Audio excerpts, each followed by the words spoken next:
안녕하세요. 사연 읽어주는 남녀입니다.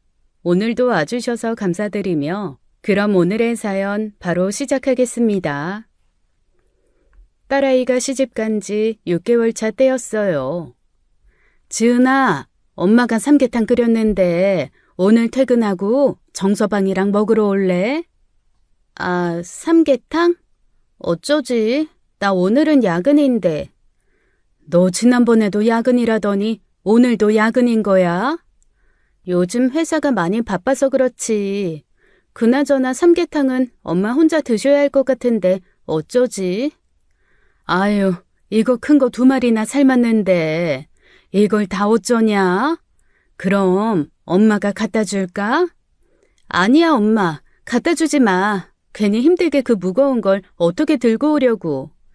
힘들기야 하지만 그래도 우리 딸 먹이고 싶어서 그렇지. 엄만 괜찮으니까 너희 집 비밀번호 좀 알려줘. 엄마가 가서 냉장고에 넣어둘 테니까. 아이 참, 정말 괜찮은데. 알았어요. 그럼 내가 문자로 비번 찍어서 보내놓을게요. 사실 딸에게 연락을 하면서도 딸이 집에 오지 말라고 할까봐 걱정을 했습니다. 왜냐하면 결혼한 후 딸이 조금 변한 것 같다고 느꼈거든요. 신혼 초에는 여느 신혼부부처럼 둘이 꽁냥거리며 잘 지내고 주말이면 엄마 보겠다고 밥 먹으러 들르곤 했거든요. 그런데 결혼 3개월이 딱 지나니 딸아이가 연락이 뜸한 거예요. 주말마다 오던 아이들이 오지도 않았고 제 전화도 잘 받지 않았습니다. 그러다 가끔 통화가 되면 금방 끊기 바빴고요. 그래서 애들이 싸웠나 싶어 조금 기다려보기도 했는데 달라지는 건 없었습니다. 그래서 아이들이 잘 지내는지 궁금해서 신혼집에 한번 가봐야겠다 생각한 거였어요. 그렇게 삼계탕을 핑계로 딸아이 집에 도착했습니다. 날이 더워지기 시작해서 그런지 큰 냄비를 들고 오려니 힘이 들긴 하더군요. 저는 구슬땀을 손등으로 닦고는 큰 숨을 내쉬었습니다. 그리고 딸아이가 알려준 비밀번호를 눌렀어요. 현관문이 열렸고 집안은 아무도 없는 듯이 조용했습니다. 냄비를 들고 부엌 쪽으로 가며 집안을 한번 쓱 둘러보았습니다.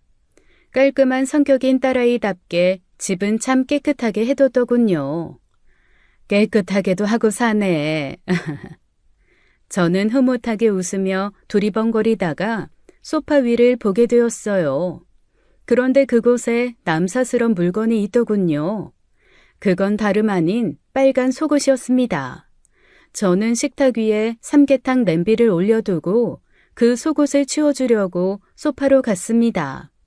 얘가 집은 잘 치워놓고 여기다 왜 지 속옷을 전시를 해놨어? 하여간 꼭 하나씩 빠뜨린다니까.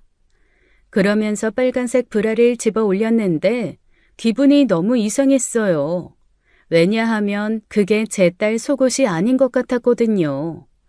딸의 체형에 비해 속옷이 커도 너무 컸습니다. 아니, 이건 뭐가 이렇게 커? 우리 지은이 거 맞아? 아무리 봐도 이게 안 맞아 보이는데. 저는 제 몸에 대어보며 가늠을 해보았는데 아무리 봐도 속옷 사이즈가 영 제 딸아이 사이즈가 아닌 겁니다. 게다가 속옷 디자인이 꽤 야시시해 보이는 디자인이었어요. 얘가 결혼하더니 가슴이 커졌나? 그리고 디자인이 이건 뭐 이렇게 화려해? 이게 다 가려지는 거 맞아? 지보다 어린 남자랑 결혼하더니 취향이 완전 변했네. 전에는 레이스 달린 것도 싫다더니 참. 저는 그 속옷을 보며 아무리 봐도 이상하다 생각하며 빨래통에 넣어주었어요. 그리고 삼계탕 냄비를 냉장고에 넣었죠. 저는 딸 집에 오니 뭐라도 하나 더 치워주고 싶었습니다. 그래서 방을 둘러보며 하나씩 주섬주섬 정리해줬어요. 그리고 마지막으로 안방으로 향했습니다. 그런데 안방 문을 연 순간 저는 기겁을 하며 소리를 지르고 말했어요. 어머 깜짝이야. 어머머 누구세요? 침대 위에 한 여자가 누워있던 겁니다. 그것도 아주 섹시한 자태로요. 빈집에 사람이 있었으니 놀라는 거야 당연한데 사실 그 사람의 행색에 더 놀랐어요.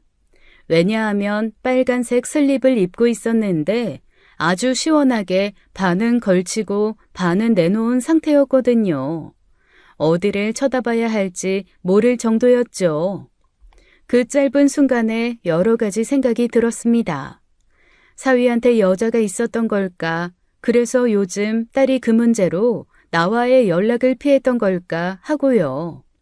그리고 방금 전 제가 치운 속옷의 주인이 이 사람이라는 걸 단번에 알았어요. 그 여자의 가슴이 일반적이지 않게 무척 컸거든요. 그 여자는 자고 있다가 제 목소리에 잠이 깼습니다.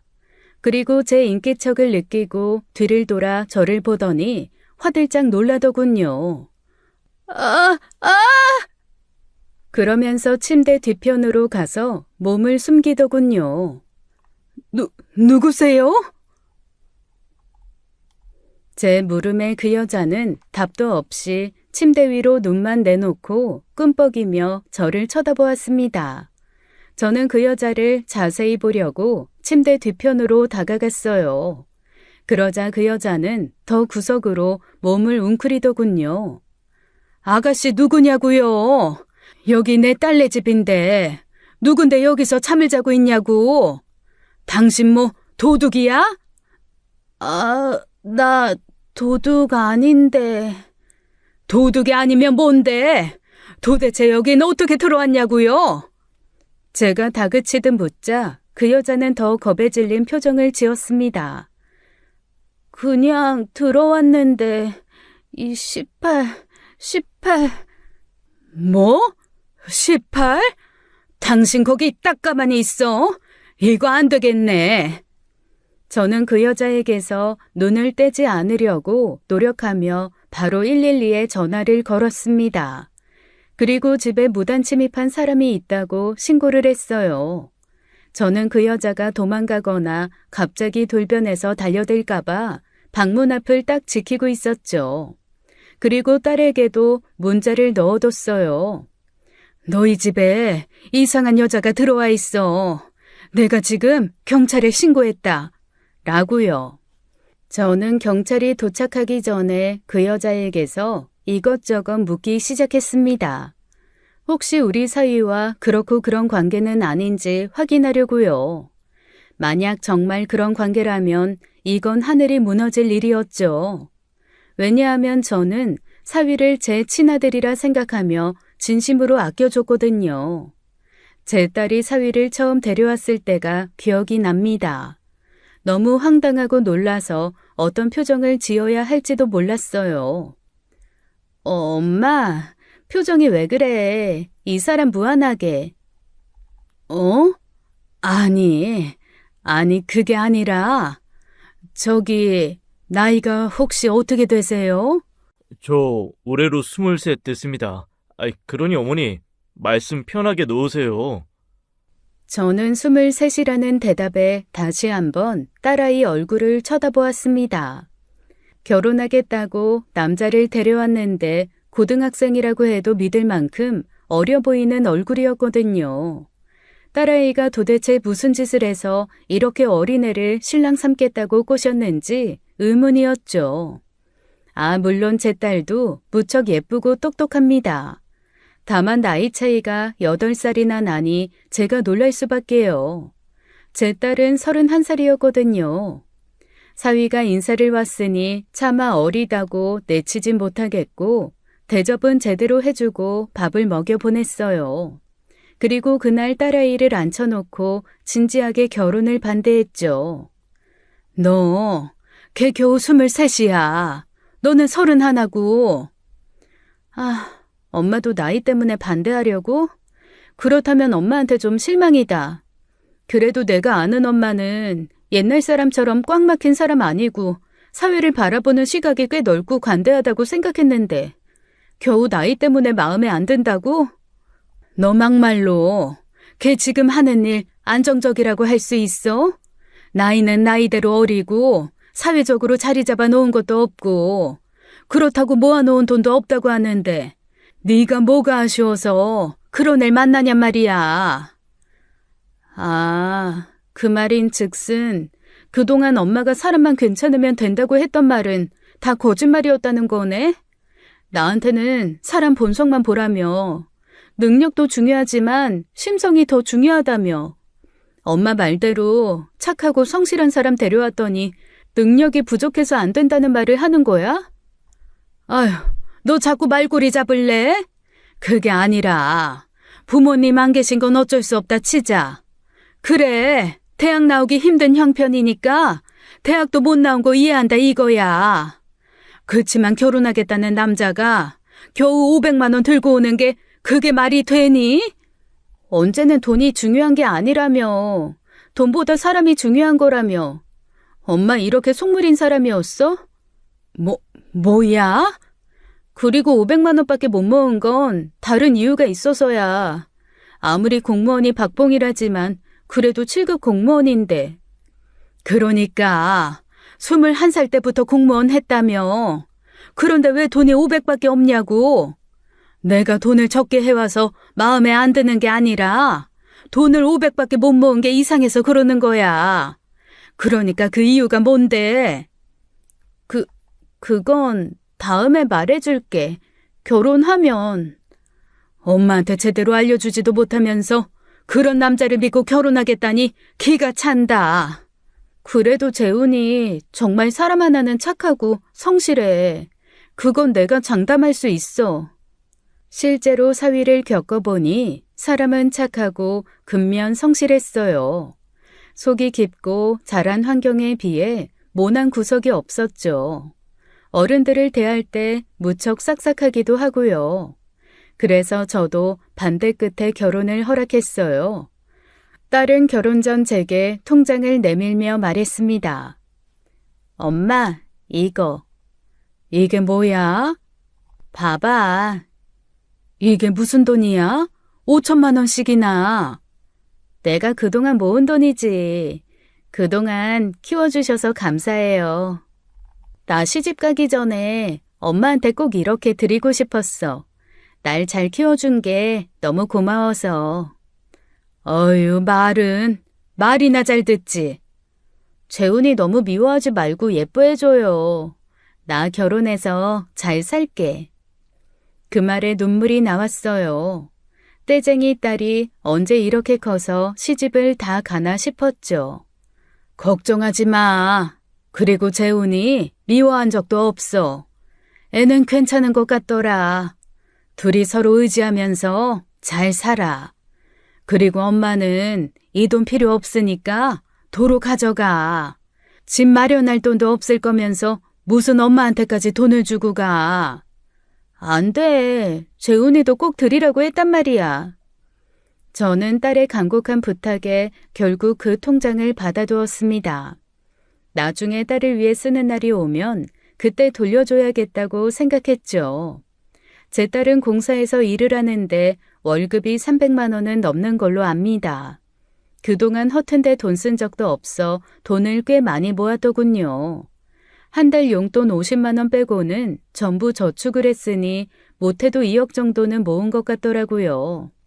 딸은 결혼에 드는 비용은 전부 스스로 부담하겠다고 했어요. 그런데 그럴 수가 있나요? 저는 아이들 집값에 보태라며 2억을 보태줄 생각이었죠. 그래서 두 아이를 불러다 얘기했어요. 그런데 그 말에 사위가 난처한 표정을 짓더니 거절을 하더군요. 어머니, 정말 염치 없지만 어머님이 베풀어 주신 마음 거절할게요. 제가 지은 씨 데려가서 고생시킬까봐 그러시는 건 이해하지만 저희 둘이 힘 합쳐서 살아보고 싶거든요. 고작 500만 원 들고 오는 제가 이러는 게 또 괘씸해 보일까봐 염려되는데 그런 마음이 아니라 저희끼리 힘 합쳐서 살아보고 싶은 마음이 큰 거라고 생각해 주시면 감사하겠습니다. 절대로 지은 씨 마음고생, 몸고생 시키지 않고 행복하게 살게요. 사위는 제가 주는 돈을 거절했고 정말 둘이 알아서 집을 구했습니다. 집은 사위가 살던 전셋집을 빼고 그 전세금만큼 제 딸아이가 돈을 똑같이 보태어 더 큰 전셋집을 구했어요. 방 2개짜리 빌라였죠. 딸은 결혼 후에도 맞벌이를 하며 신혼생활을 즐기고 있었어요.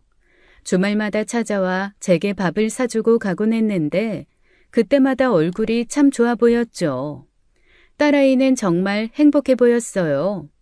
저는 그런 딸 얼굴을 보며 앞으로도 평생 저렇게 행복한 얼굴로 살았으면 좋겠다고 마음속으로 빌었죠. 그랬는데 문제가 생긴 건 신혼생활 4개월 차 때쯤이었습니다. 늘 제가 해준 반찬을 가져다 주면 좋아하던 딸이 제게 그만 찾아오라고 한 거였어요. 엄마, 이제 반찬 그만해줘도 돼요. 갑자기 왜? 그동안 맛있다고 해달래더니. 요즘 집에서 밥 잘 안 해먹어. 엄마가 반찬 갖다 줘도 다 못 먹고 버릴 것 같아서 그래. 그동안 잘만 먹어놓고 갑자기 왜 그래? 무슨 일 있니? 그런 거 아니야.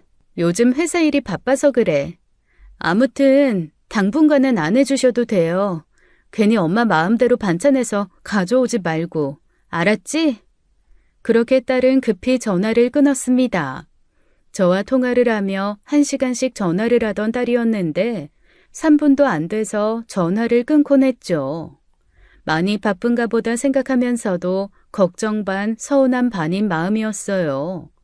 하루는 서운한 마음을 내비쳤더니 딸이 주말에 혼자서 저희 집에 찾아왔더라고요. 딸은 그 사이 얼굴이 수척해진 듯 보였습니다. 너 요즘 얼굴이 왜 그래? 왜 이렇게 말랐어? 무슨 걱정거리라도 있니? 아니야, 그런 거. 딸은 말을 길게 하지도 않았습니다. 제가 걱정하며 물으면 뭐든 아니라고 괜찮다고만 했어요. 딸은 그날 저와 식사를 하면서도 먹는 둥 마는 둥 했죠. 왜? 입맛이 없어? 왜 이렇게 못 먹어? 그냥 소화가 잘 안 되네. 엄마, 소화제 있어? 제가 해준 알타리 김치만 보면 손으로 들고 오독오독 씹어먹던 딸인데 알타리 김치를 보고도 먹는 신용만 보였죠. 그러더니 결국 숟가락을 내려놓았습니다. 그런 딸이 집으로 돌아가기 전에 이상한 말을 남기더군요. 엄마, 어? 저를 불러놓고는 제 눈을 빤히 바라보던 딸이 고개를 절레절레 흔들며 말했습니다. 아, 아니야. 뭔데? 무슨 말을 하다가 말아? 뭔데 그래? 얼른 말 좀 해봐. 아, 뭔지 까먹었네. 다음에 생각나면 말할게. 뭐야? 어떻게 그걸 까먹어? 너 괜히 말하기 싫어서 그러는 거지? 너 진짜 정서방이랑 무슨 일 있는 거야? 무슨 일은 그런 거 없어. 그렇게 말하고는 딸은 저를 꼭 안아주더니 집으로 돌아갔습니다. 그런데 그 포옹이 마음에 걸렸어요. 평소에 그런 포옹은 잘 하지 않는데 왜 저렇게 저를 아낀다는 듯이 꼭 안아줬는지 말이에요. 저는 걱정되는 마음에 며칠 후 정서방에게 전화를 걸었습니다. 정서방, 요즘 잘 지내고 있지? 네, 장모님. 그동안 잘 지내셨어요? 지난 주말에 지은이랑 같이 찾아뵈었어야 했는데 제가 갑자기 일이 생겨서 같이 못 갔어요. 다음에 꼭 찾아뵐게요. 괜찮아. 바쁘면 안 와도 돼. 그나저나 밥은 잘 챙겨 먹고 다니는 거야? 지은이도 얼굴이 말랐던데 내가 반찬이라도 좀 해다 줄까? 아니에요, 장모님. 정말 괜찮아요. 사위는 저를 집에 못 오게 하고 싶은 사람처럼 극구 사양하더군요. 그러던 중 삼계탕을 만들어 찾아가게 된 거였어요. 그리고 그곳에서 상상도 못할 여자를 만나게 된 거였죠. 저기요, 우리 딸 알아요? 성지은이 알아요? 여자는 아무 말도 안 했습니다. 아니, 이 여자가 왜 말을 안 해? 그럼 정재우는요? 이 남자 아냐고. 저는 딸 화장대 위에 놓인 액자를 들고는 사위를 가리키며 물었습니다. 그러자 여자가 액자를 낚아채서는 꼭 끌어안으며 말했어요. 내 거야! 아야! 그 여자의 갑작스러운 행동에 저는 그대로 액자를 빼앗겼어요. 그리고 날카로운 장식에 손이 베어 피가 났죠. 그 순간 카톡이 울렸습니다. 엄마, 경찰 부르지 마. 경찰 부르면 절대 안 돼. 저는 딸의 답장을 보며 이게 대체 무슨 상황인가 싶더군요. 곧 경찰이 초인종을 눌렀어요. 저는 얼른 달려나가 문을 열어주었죠. 경찰 제복을 입은 남자 2명이 들어왔습니다. 저는 서둘러 그분들을 안방으로 안내했어요. 이리 좀 와보세요. 저기 모르는 여자가 내 딸 집 안방에서 자고 있어서 신고를 했는데. 쾅! 그 순간 문이 쾅 소리를 내며 닫혔습니다. 그 여자가 안방문을 닫고 잠근 거였어요. 그리고는 미친 사람처럼 안에서 소리를 지르더군요. 어찌나 시끄럽게 소리를 질러대는지 귀청이 나가 떨어질 정도였어요. 경찰들도 당황하며 안방문을 노크했죠. 저기요, 저희 경찰입니다. 몇 가지만 여쭈려는 거니까 잠깐 나와보세요. 경찰들이 온갖 회유로 문을 열게 하려고 했지만 문을 열지 않아 결국 강제로 문을 열려고 했어요. 그러자 안방에서 창문 여는 드르륵 소리가 나는 겁니다.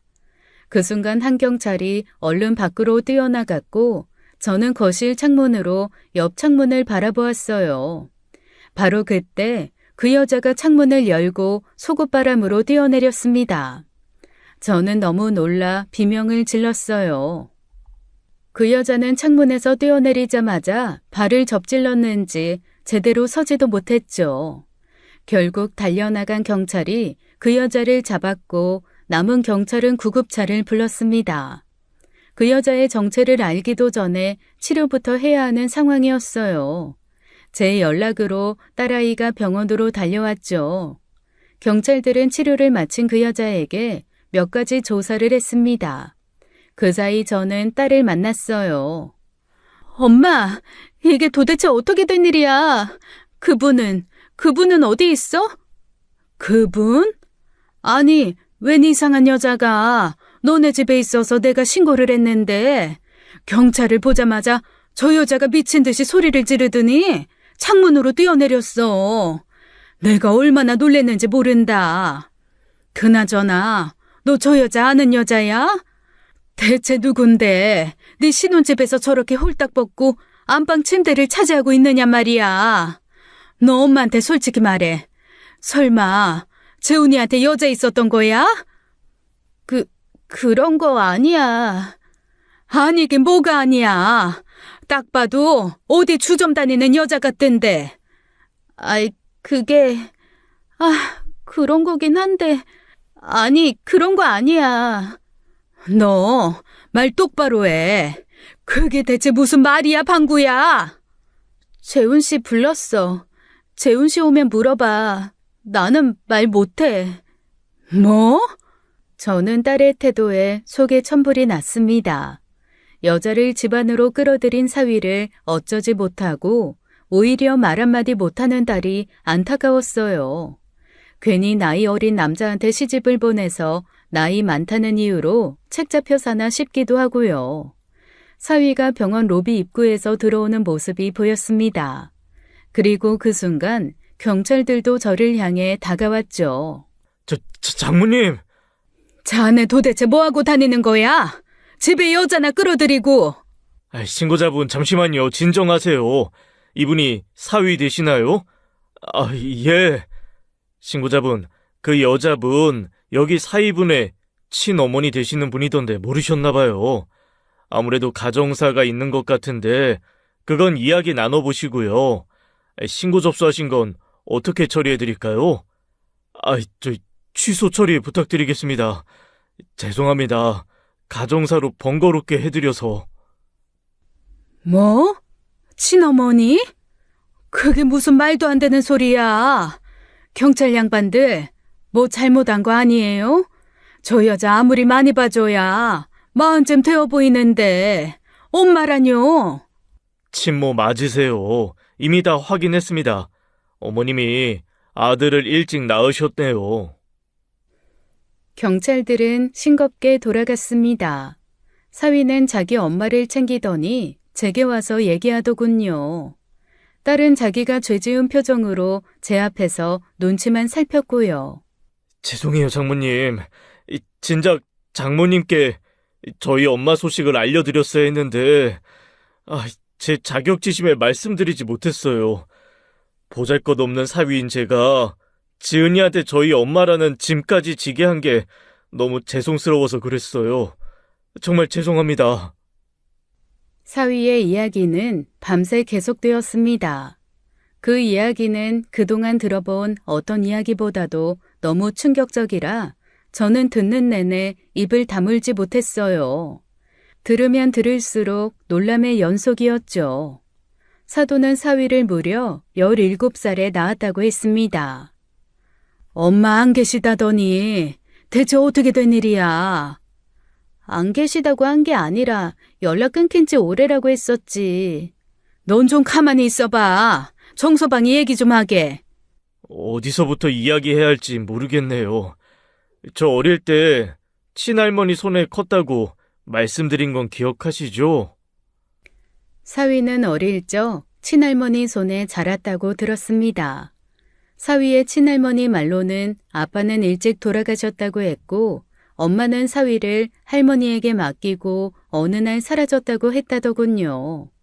그래서 엄마가 자신을 버리고 집을 나갔다고 알고 살았다고 했죠. 그게 사위가 3~4살 때쯤이었대요. 사위는 엄마에 대한 기억이 거의 없다고 했고요. 그런데 불과 한 달 전쯤 충격적인 사실을 알았다고 했어요. 죽은 줄 알았던 아빠는 살아있었고 그 아빠가 나타나 엄마를 자신에게 맡기고 갔다더군요. 자네 아빠가 살아계셨단 말이야? 그런데 왜 할머니가 얘기를 안 해주고 지금까지 숨기신 거니? 다른 가정을 꾸리셨더라고요. 저 말고도 자식이 3명이나 더 있으셨고요. 사위의 친할머니는 자신의 아들을 위해 스스로 사위를 떠맡은 거였습니다. 그리고 비정하게도 절대로 사위에게 아빠의 존재를 알려주지 않았고 자라는 동안 한 번을 못 만나게 한 거였어요. 그리고 친할머니가 돌아가신 상황에서 아빠라는 사람이 사위를 찾아온 거였고요. 저는 정말 몰랐어요. 아빠가 살아 계신 줄은요. 할머니가 형편이 안 좋아서 뼈가루도 강물에 뿌렸다고 해서 그런 줄만 알았고요. 그럼 자네 엄마를 맡기고 갔다는 건 대체 무슨 얘기야?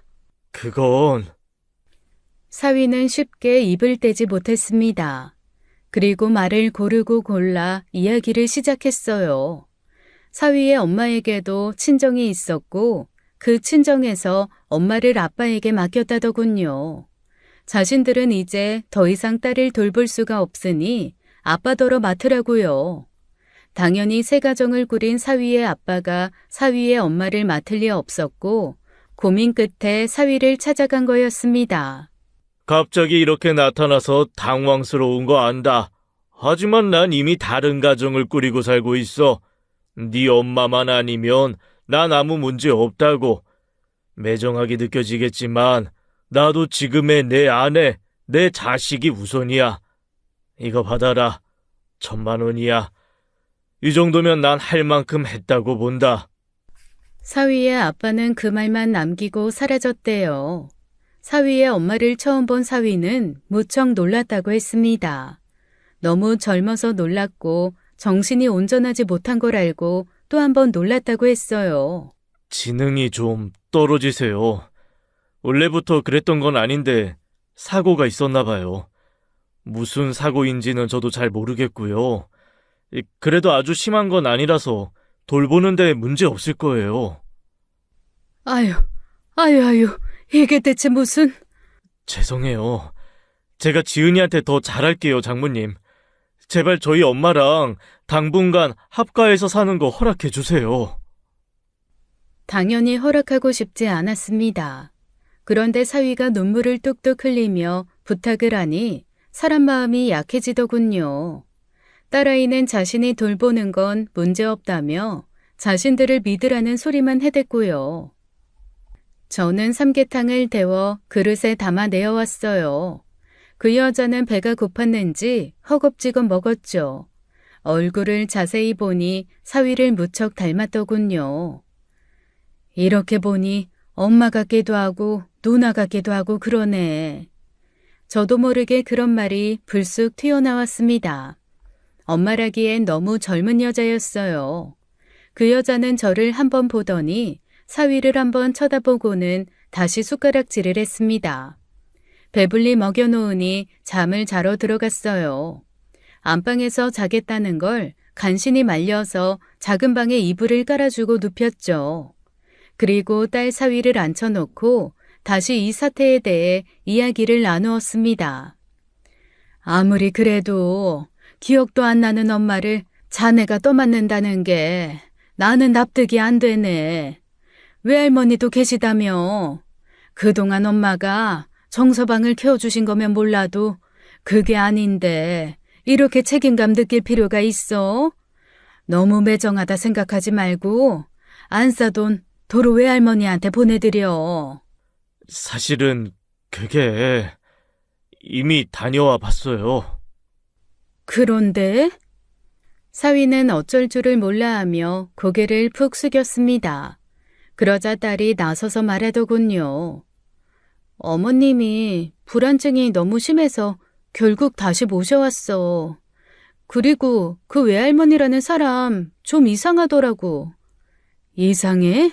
뭐가? 딸은 사위의 눈치를 보며 어렵게 입을 열었습니다. 어머님께 여쭤보니까 상상도 못할 짓을 자기 딸한테 한 것 같더라고. 그 일이 너무 끔찍해서 입 밖으로 꺼내기도 좀 그래. 그것 때문에 우리가 어머니를 모시려는 것도 있고. 대체 뭔데? 답답하게 하지 말고 말을 제대로 해봐. 그리고 이어진 말에 저는 경악을 금치 못했습니다. 어떻게 부모라는 사람이 자기 딸에게 그럴 수 있을까요? 아이들의 이야기를 듣고 나니 왜 사돈이 창문에서 뛰어내렸는지 알겠더군요. 저는 이야기를 듣는 중간중간 계속해서 온몸에 털이 곤두섰습니다. 뭐? 자기 딸한테 그런 짓 했다는 게 사실이야? 어머나 세상에, 이거 신고해야 하는 거 아니니? 우리도 알아봤는데 그게 쉽지 않나 봐. 법정 다툼하려면 일단 증거가 있어야 하는데 증거가 없어. 어머님 상태가 저래서 증언하기도 쉽지가 않고 섣불리 고소했다간 솜방망이 처벌로 끝날 것 같아서 고심 중이야. 이건 보통 일이 아니네. 같은 여자로서, 아니 같은 사람으로서 그냥 두고 볼 일은 아닌 것 같다. 엄마도 어떻게든 방법을 찾아볼게. 고맙습니다, 장모님. 저는 사위의 등을 쓸어주며 두드려 주었습니다.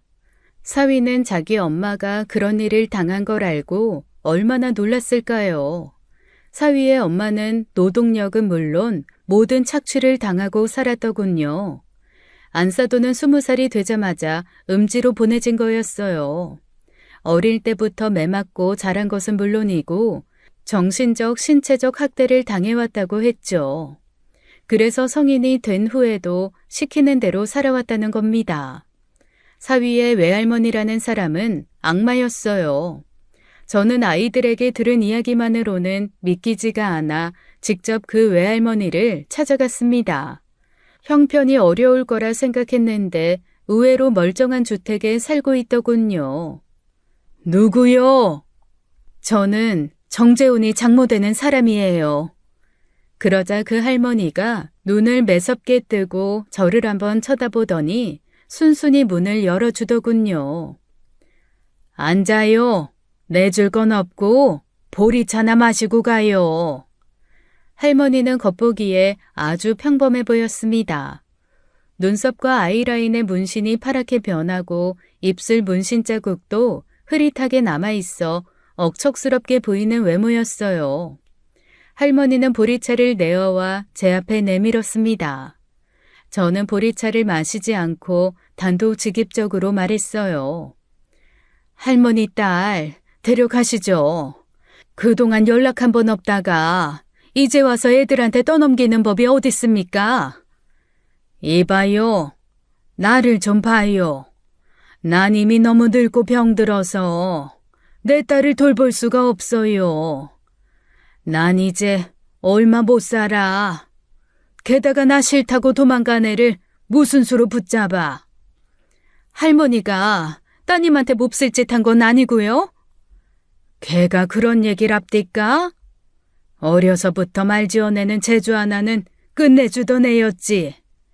머리가 그 지경이 돼도 그 재주는 여전한가 보군. 거짓말은 할머니가 하시는 거 아니고요? 쉰소리 듣고 와서 생사람 모함하지 말아요.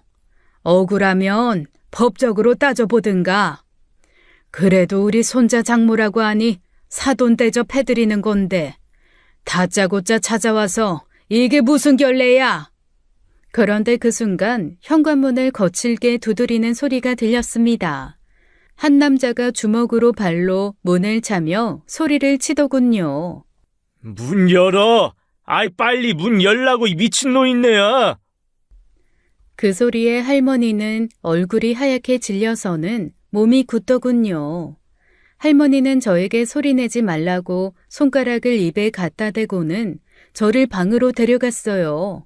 저는 얼떨결에 어느 방으로 들어갔고 그 방 안에 딸린 작은 문을 열고 계단을 타고 또다시 위로 올라갔습니다. 그건 방과 연결된 다락방이었어요. 노인은 한두 번 해본 일이 아닌지 다락방 가장 구석에 몸을 숨겼습니다. 저도 덩달아 숨을 죽였어요. 문을 부서져라 두드리던 남자는 사라진 건지 조용해졌죠. 다락방을 둘러보니 누군가 살았던 흔적이 있더군요. 여자 옷이 쌓인 걸 보니 이곳에서 사돈이 살았던 것 같았습니다. 허리를 굽히고 다녀야 할 만큼 청고도 낮고 2평 남짓 될까 싶은 작은 공간이었어요. 이곳에서 살았을 걸 생각하니 이 할머니의 학대가 사실임에 좀 더 마음이 쏠렸죠. 그런데 그 순간이었어요. 갑자기 현관문이 와장창 깨지는 소리가 들렸습니다. 불투명 유리로 된 현관문이 깨지며 집 안으로 회색 벽돌이 날아들어왔어요. 그 소리에 놀란 노인은 몸을 웅크리고 오들오들 떨었어요. 그런데 그 사이 제 손가락 끝에 무언가 닿았습니다. 조그마한 수납장 아래로 틈에 무언가 걸리는 거였어요. 저는 그걸 슬쩍 잡아당겼고 그걸 본 저는 몰래 뒷춤에 숨겼죠. 남자는 집 문을 박차고 들어왔고 집 구석구석을 살피기 시작했습니다. 숨을 죽이고 있었는데 어떻게 알았는지 그 남자는 다락방까지 올라왔어요. 청고가 낮아 몸을 구부리고 기어들어와 할머니 머리채를 획 낚아채더군요. 야, 이년아! 여기 숨으면 모를 줄 알았냐? 이리 나와! 구석에 웅크리고 있던 저를 그 남자는 보지 못한 것 같았어요. 아래로 끌려 내려간 할머니는 매질을 당하는 듯 했습니다. 저는 떨리는 손으로 경찰에 신고를 했어요. 할머니가 당하는 동안 저는 아무것도 할 수가 없었습니다. 곧 경찰이 도착했고 저는 경찰이 도착한 틈에 얼른 다락방에서 내려왔어요. 남자는 저를 보고 놀라는 눈치였어요. 저는 얼른 경찰 뒤로 숨었죠. 할머니는 이미 엉망이 된 모습이었어요. 너 누구야? 네가 신고했어? 이 노인네가 이제 별짓 다 했네. 너 나오는 거 알고 일부러 사람 숨겨놨냐? 신고해서 나 깜빵 보내려고? 남자는 경찰 앞에서도 태연히 노인을 때리려고 했고 경찰이 그 폭력을 막아섰습니다. 그 남자는 현장에서 체포되어 경찰서로 끌려갔어요. 저는 조사를 받고 집에 돌아왔죠. 알고 보니 그 남자는 놀랍게도 그 할머니의 아들이었어요. 도대체 어떤 삶을 살았으면 아들이 저런 개차반일까 싶더라고요. 저는 집으로 돌아오는 길에 제가 뒷춤에 챙긴 그것을 확인했습니다. 몇 장 읽어 내려가다가 저는 더 이상 읽지 못하고 공책을 덮었어요. 절로 뜨거운 한숨이 나왔죠. 다음 날 저는 그걸 안사돈에게 보여주었습니다. 안사돈은 그걸 보고는 대번에 눈물을 흘리더군요. 내가 이걸 좀 봐도 되겠어요? 안사돈은 울먹이는 얼굴로 저를 보다가 사위를 쳐다보았습니다. 엄마, 장모님이 도와주시려는 거예요. 엄마 억울함 풀어주려고요. 엄마 그동안 많이 무서웠잖아요. 사위 말에 안사돈은 고개를 끄덕이며 제게 그 공책을 건네주었어요. 그 공책 안에는 기가 막힐 내용들이 적혀 있었습니다. 날짜와 장소, 그리고 오른쪽에는 돈 액수가 적혀 있었죠. 얼핏 보면 가계부처럼 보일 그것은 다름 아닌 장부였습니다. 공책 속에 20살이던 안사돈은 하루에도 몇 번이나 남자들을 만나러 갔더군요. 얼마나 고통스러웠을까요? 장부처럼 써내려간 종이는 수십 장이었어요. 한 권으로도 모자란 공책은 5권이나 붙어 있었죠. 간간히 안사돈의 심경을 써내려간 글귀도 보였습니다. 그 안에는 학대 정황이 고스란히 쓰여 있었어요. 안사돈이 맛봐야 할 공포도 느껴졌습니다. 사돈의 엄마가 사돈을 떠민 지옥이 그 안에 모두 들어 있었습니다. 딸을 가지고 장사를 한 악마였죠. 어떻게 엄마라는 사람이 포주가 되어서 자기 딸을 사지로 몰 수가 있을까요? 사위도 공책 속 내용을 보고 숨을 헐떡이며 소리 없이 눈물을 흘렸습니다. 저는 나서는 성격의 사람이 아니지만 지금 나서지 않는다면 안 되겠다는 생각이 들었어요. 우리는 차분히 그리고 꼼꼼하게 고소를 준비했습니다. 경찰에 이 일이 접수되었고 그 노인을 법정에 세웠어요. 쟤는 어려서부터 반란까지 내였어. 내가 시킨 게 아니라고. 남자만 보면 침 흘리고 남자들이 조금만 잘해줘도 홀딱 넘어가서 지 몸부터 허락하던 애였다고. 그러니 20살 되기도 전에 애부터 가졌지. 내 말이 틀려? 말해봐, 이 몹쓸 거사. 당당하게 소리치는 그 악마의 모습에 안사돈은 몸을 움츠리고 덜덜 떨었습니다. 사위는 엄마를 자기 등 뒤로 보내고 무서운 얼굴로 말했어요. 엄마라는 게 뭐 이래요. 악마도 울고 갈 인성이네. 끝까지 자기 잘못은 인정 안 하지. 아버지한테 다 확인했어요. 엄마가 임신한 이유 할머니가 그런 거잖아요. 뭐? 내가 언제? 내 존재가 당신 작품이라는 거 내가 모를 줄 알아요? 아버지한테 다 들었어요. 누굴 모함해? 애초에 내 딸이 그놈한테 몸을 허락하지 않았다면 네가 태어날 일도 없었겠지. 안 그러냐? 둘이 좋아서 그 짓을 해놓고 왜 내 탓으로 돌려? 엄마를 다 벗겨놓고 광주리 아버지랑 단둘이 가둔 거잖아요. 그게 어떻게 당신 탓이 아니냐고. 연병하고 있네. 그래서 그딴 걸 고소하면 무슨 증거로 날 가둘 건데? 증거 있으면 가져와봐. 그 악마는 잘못을 시인하지도 않았고 자기 딸에게 미안한 기색조차 없었습니다. 재훈아, 사람 아닌 거는 상대하는 거 아니다. 이만하고 가자. 저는 씩씩거리다 눈에 눈물이 맺히려는 사위를 돌려세워 데려왔습니다. 이봐요. 사람은 죄 짓고는 못 사는 법입니다. 명심하세요. 제가 할머니 귀에 새겨 드릴 테니. 법정이 열렸고 안사돈이 썼던 공책을 증거로 제출했습니다. 그리고 안사돈의 증언이 더해졌어요. 경찰 조사 과정에서 안사돈이 머리를 다치게 된 일도 들추어졌죠. 그리고 안사돈을 이렇게 만든 진범이 드러났습니다. 끔찍했던 사건은 모텔 복도와 주차장 앞 CCTV에 모두 찍혀 있었어요. 그날도 안사돈은 악마의 손에 이끌려 한 모텔에 보내졌나 봅니다.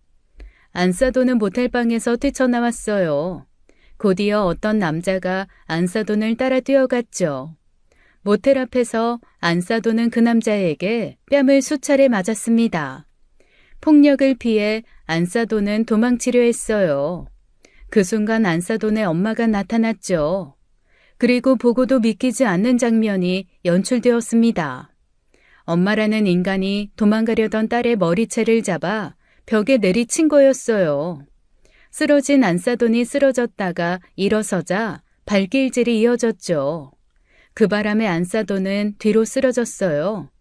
안사돈은 기어서 도망가려고 했습니다. 그런데 그때 또 다른 한 남자가 나타났어요. 낯설지 않은 얼굴이었죠. 그 남자는 무자비하게 안사돈을 때리기 시작했고 옆에 있던 벽돌을 집어 들었습니다. 영상으로도 보기 끔찍한 장면이 나왔어요. 안사돈은 곧 축 늘어졌죠. 축 늘어진 안사돈을 세 사람이 들어올려 데려가는 장면이 마지막이었습니다. 알고 보니 첫 번째 남자는 손님이었고 두 번째 나타난 남자는 그 노인의 아들이었어요. 한마디로 안사돈의 동생이었죠. 안사돈은 그 후 제대로 치료를 받지 못한 것 같았어요. 따로 병원 기록이 나오지 않았거든요. 안사돈도 병원에 간 기억을 하지 못했고요. 다행히 목숨에 지장은 없었지만 안사돈은 그 후로 아이처럼 변해버렸습니다. 더 이상 쓸모 없어졌다고 생각되니 악마의 손에서 버려진 거였고요. 그 악마라는 여자는 징역 12년형이 나왔고 실형을 살게 되었습니다. 말기암이라던 그 노인의 말도 사실이 아니었어요. 이기암이 맞긴 했죠. 그런 여자의 암치료비를 우리 국민들이 내줘야 한다는 사실이 통탄스러울 뿐이었습니다. 그 남자도 경찰의 수배 끝에 잡혔어요. 내가 그런 거 아니라니까. 다 저 노인네가 시켜서 그런 거라고. 나는 엄마가 시키는 대로 한 죄밖에 없어. 엄밀히 따지면 나도 피해자라고요. 난 죄 없어. 야, 이거 놔. 이거 못 놔? 경찰이 채우는 수갑을 거부하던 그 남자도 실형을 면치 못했습니다. 그 인간이나 노인이나 똑같은 인간이었어요. 가족을 돈벌이 수단으로 여기는 것까지요. 웃긴 건 자기 딸을 돈벌이 수단으로 이용하던 엄마는 자기 아들의 돈벌이 수단이 되었다는 거였습니다. 그래서 그날도 아들이란 놈이 제 엄마를 패며 돈을 내놓으라고 했던 거였나 봐요. 그리고 그 손님이라는 인간도 잡혔습니다. 자기 혼자 인생 망할 수 없다며 그 아들놈이 손님의 인적사항을 다 풀었거든요. 가학적인 변태짓을 했던 그 손님은 그놈에게 꾸준히 협박을 당해온 모양이었습니다. 가족들에게 알리겠다고요. 이미 2천만 원이나 뜯긴 상황이었고 그 손님은 가해자이면서 피해자라며 그 아들놈을 상대로 고소를 했죠. 악마들의 진흙탕 싸움이었습니다. 그런데 그 과정에서 충격적인 사실을 알게 되었어요. 그 손님의 직업이 무려 경찰이었습니다. 그제야 고개가 끄덕여졌어요. 안사돈이 경찰을 보고 도망간 이유를요. 저는 경찰에게 신고했던 일이 떠올라 안사돈에게 미안한 마음이 들었습니다. 아무튼 이 일로 그 손님이란 인간의 가정은 파탄이 났고 경찰복도 벗어야 했어요. 처벌도 달게 받게 되었죠. 모든 악마를 깜빵에 넣고 난 후에야 평화가 찾아왔습니다. 그 후 우리는 일상을 찾으려 노력했습니다. 어느 날 다 함께 캠핑을 갔어요. 기분 전환을 하려고요. 안사돈은 아이처럼 좋아하더군요. 이런 생각하면 안 되지만 차라리 머리를 다친 게 다행이었을지도 모른다는 생각이 들었습니다. 그 덕분에 끔찍한 기억 몇 가지는 잃었을 테니까요. 우리는 장작불을 펴고 둘러앉았습니다. 그런데 안사돈이 캠핑카에서 뭘 갖고 나오더군요. 5만 원짜리 돈뭉치였습니다. 100만 원어치 정도 되어 보이는 큰 돈이었어요. 엄마, 그게 무슨 돈이에요? 안사돈은 사위와 제 딸을 한 번씩 쳐다보더니 그 돈을 장작불에 냅다 던졌습니다. 우리 셋은 모두 깜짝 놀랐어요. 어머님, 돈을 왜 태워요? 자기야, 빨리 불 꺼! 얼른! 사위는 장작으로 돈 뭉치를 꺼내보려 했지만 돈은 아주 빠르게 타들어갔습니다. 사위와 딸은 호들갑을 떨며 돈을 살리겠다고 난리였어요. 저는 안사돈의 표정을 바라보았습니다. 안사돈은 입술 한쪽을 질끈 깨문 채 반대쪽 입술로 웃고 있었어요. 눈은 웃고 있는데 눈물이 나고 있었죠. 저는 생수병을 열고 물을 부으려는 사위를 말렸습니다. 됐어, 재훈아. 그만해. 괜찮아. 엄마나 안아드려라. 사위는 그제야 제 엄마 얼굴을 바라보았습니다. 그 표정을 본 모두는 그 돈이 어떤 돈인지 그제야 깨닫는 것 같았어요. 안사돈이 입을 열었습니다. 더러워, 더러워, 더러워. 딸은 장작불에 마른 장작을 더 넣었습니다. 불길은 더 크게 타올랐어요. 그 돈은 팁으로 따로 받았던 돈을 몰래 챙겨서 모았던 돈이었어요. 도망쳐 나오면 쓰려고 했던 돈이라고 했죠. 우리는 다음 날 아침에 유명한 저수지를 한 바퀴 돌고 집으로 향했습니다. 저는 아이들을 위해 준비해둔 반찬을 가지러 가려고 제가 운영하는 식당에 잠시 들리자고 했어요. 저는 아이들에게 밥을 한 끼 차려주고 반찬을 챙겨 아이들 집으로 향했죠. 아이고 고되다. 오랜만에 걸어서 그런가 종아리가 땡기네. 지은아, 얼른 문 좀 열어라. 그런데 그때였어요. 안사돈이 현관문 앞에 바짝 붙어 서서는 중얼중얼 욕을 하는 거였습니다. 28,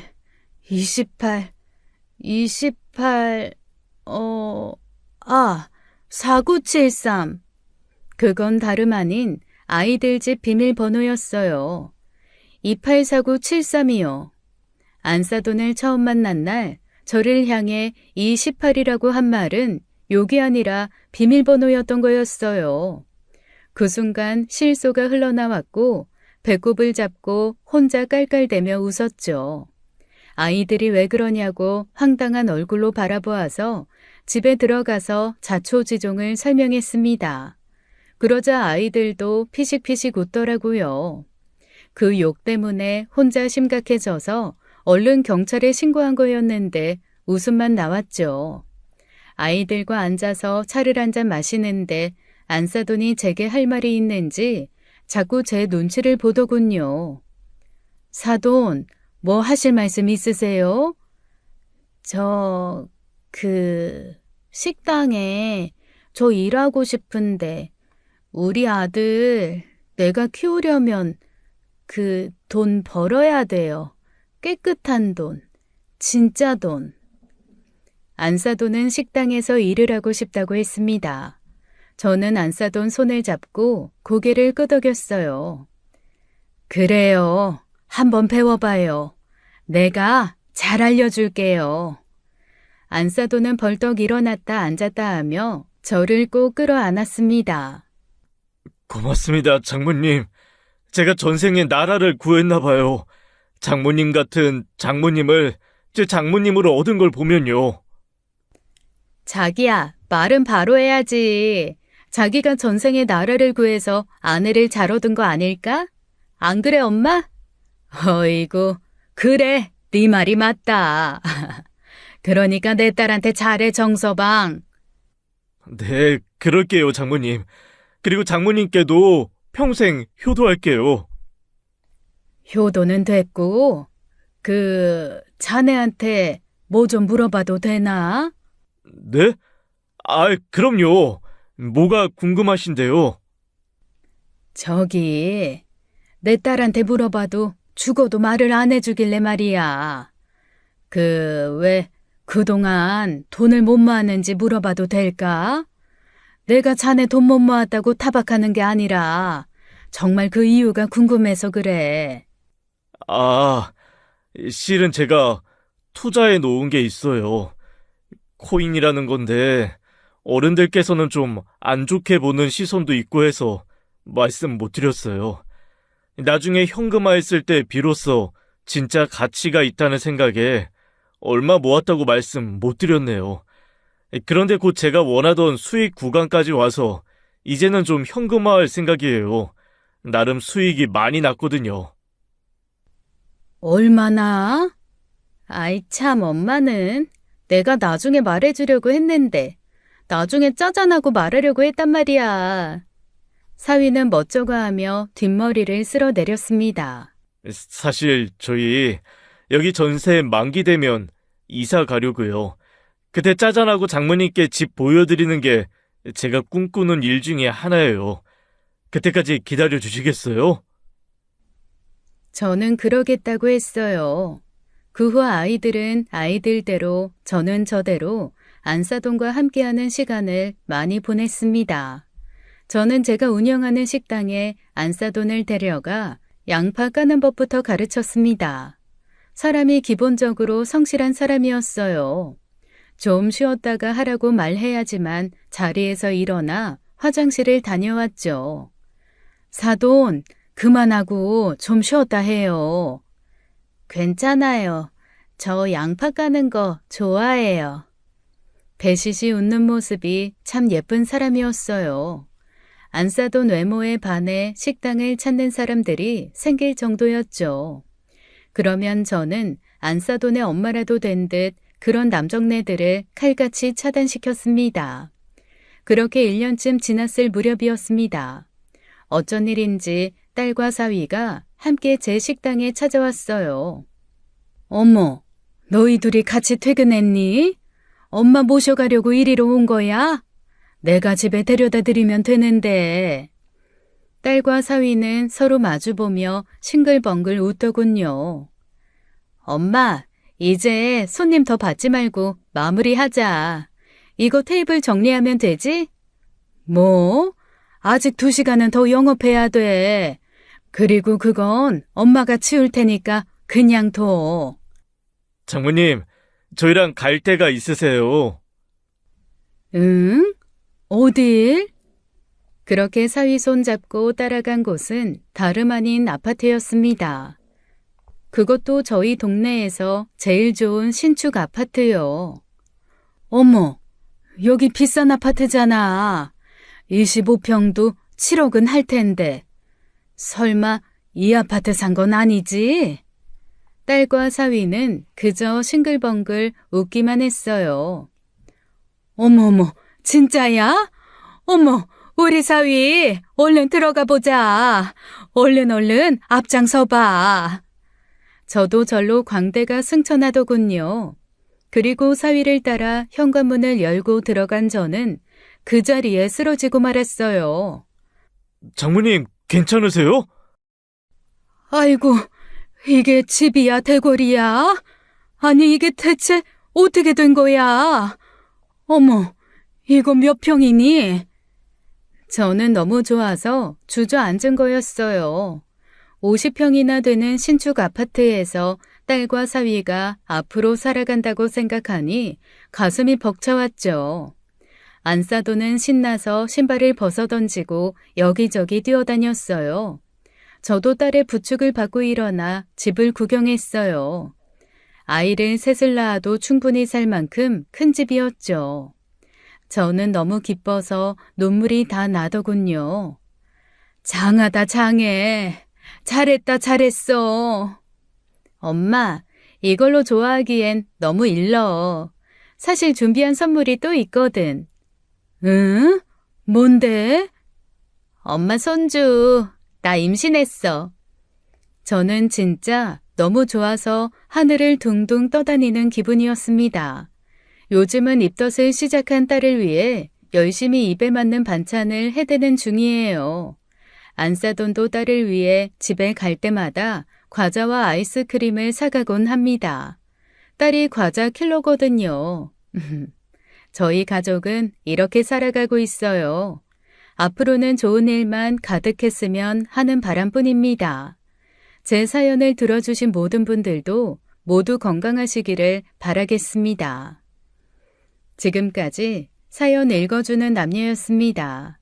끝까지 시청해주신 여러분 감사드리며 저희는 다음 사연으로 돌아올게요. 감사합니다.